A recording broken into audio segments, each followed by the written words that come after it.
अस्सलाम वालेकुम। Asia 41 news के साथ मैं हूं आपकी मेज़बान सवेरा महमूद। खबर शामिल करते हैं गुजरावाला से।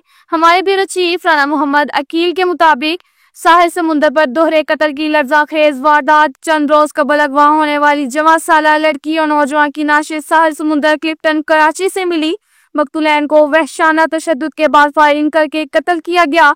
मकतूलैन की शिनाख्त साजिद मसीह और सनासिब के नाम से हुई। दोनों मकतूलैन का ताल्लुक नवाही गांव भुट्टा गुराया से है। 15 जुलाई को मकतूला के अगवा का मुकदमा थाना ततलियाली में मकतूला के भाई की मदीयत में दर्ज हुआ। मुकदमे में मकतूल साजिद मसीह, एहतशाम और दो नामालूम को नामजद किया गया। पुलिस ने तहकीकात का आगाज कर दिया। फैमिलीज को मौक़िफ़ देने से इनकार।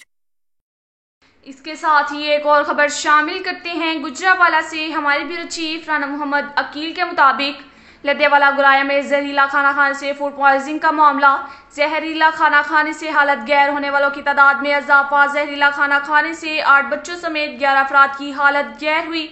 4 साल एमन अस्पताल में दम तोड़ गई। 7 बच्चे चिल्ड्रन अस्पताल में जेर इलाज हैं। एक खातून और 2 मर्दों समेत 3 अफराद DHQ अस्पताल में जेर इलाज हैं। फरीदाबाद पुलिस ने वाक़ई की मजीद तफ्तीश शुरू कर दी। तमाम अफराद ने ननियाल जाकर घर में पका हुआ खाना खाया था। अब तक के लिए इतना ही काफ़ी है। मजीद खबरों के लिए हमारी वेबसाइट www.asia41.tv विजिट करें। अल्लाह हाफिज़।